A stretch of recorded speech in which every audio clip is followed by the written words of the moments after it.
So, Senator, thank you for being here with us this morning. I know you guys have a busy week with a lot going on in Washington. So first off, I did want to talk about these last votes on the CARES Act, the first of which goes today, which I believe is the standalone Paycheck Protection Program bill. Would you care to talk to us about that?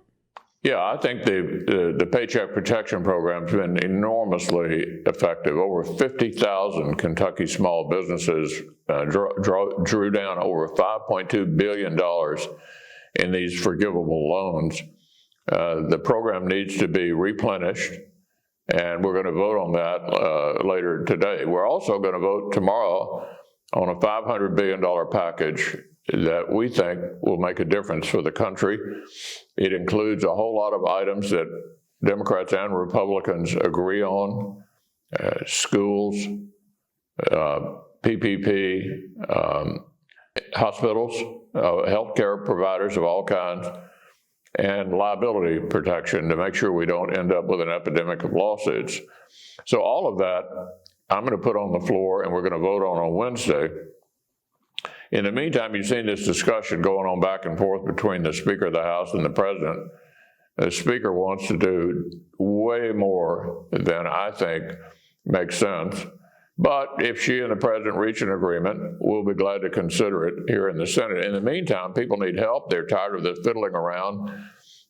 This has been going on for months now, and I think it's time to pass something that we can all agree on, even though it may not be as much as Democrats seem to want.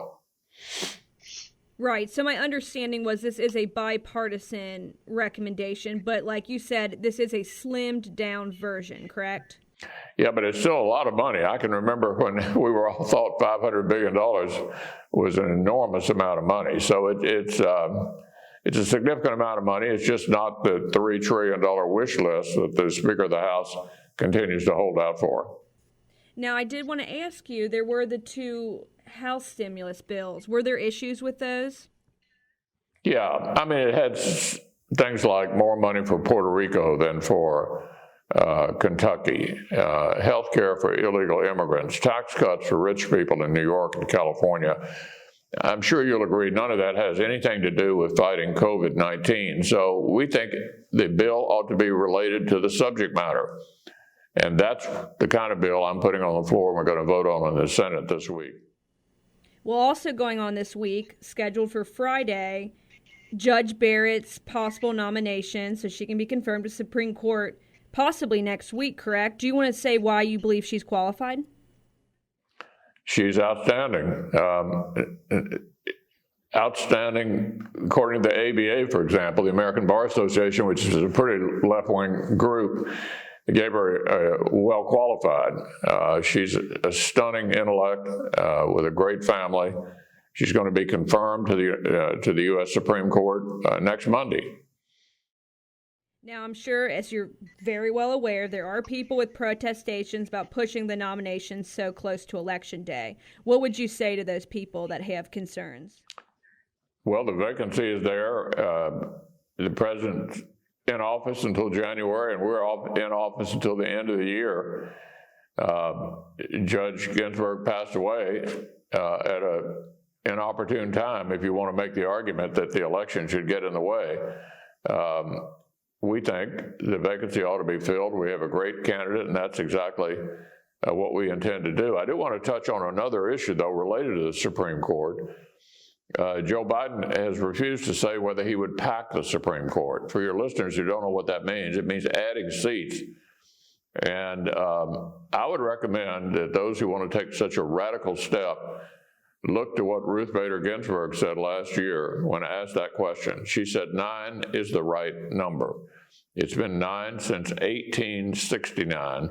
We don't need to radically restructure the court system.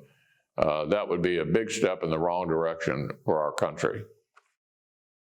Now, you did mention the election, which is a good segue to my next talking point, is voting, especially during these quote-unquote uncertain times, and early voting. We've had more options really now than we ever have, and I understand that you participated in voting already, correct?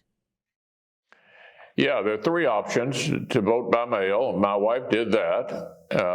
to vote early. I did that. And then I think clearly a majority of voters will choose to vote in the traditional way on Election Day. So we have three options. And I think we'll have a thoroughly credible election in Kentucky that everybody can have confidence in. Now, I should ask, because the last time we spoke, just a few months ago, we talked about all the COVID steps, and you stressed the importance of PPE, wearing a mask, washing your hands. We have had some top leaders contract the virus. What's your experience in Washington with how COVID has been handled? Well, look, I think what we're having in the country is a resurgence. We're having it in Kentucky, and it's happening in other places. Clearly, this virus is not going away until we can get a vaccine and kill it. We're spending an enormous amount of money on a vaccine, and we're going to need enormous numbers of doses of one or more vaccines that work for us and for the rest of the world. In the meantime, as I've said since the 1st of May, the one thing we can all do to try to prevent the spread is wear a mask and practice social distancing. That's what we're doing in the Senate. That's what I'm doing in making public appearances at home in Kentucky. And that's something I recommend everyone do, because it's going to be a while before we can get this virus behind us. Thank you for the information, Senator. Is there anything I didn't touch on or ask that you wanted to add? No, I think you've done a good job, and thank you for the opportunity. Well, thank you. Good luck for the rest of the week. Okay. Stay tuned, as always, right here to WBON TV and Wallingford Broadcasting Stations for the latest exclusive updates such as this from Washington and from around the central and eastern Kentucky area. For WBON TV and Channel 9 News, I'm Marissa Hempel.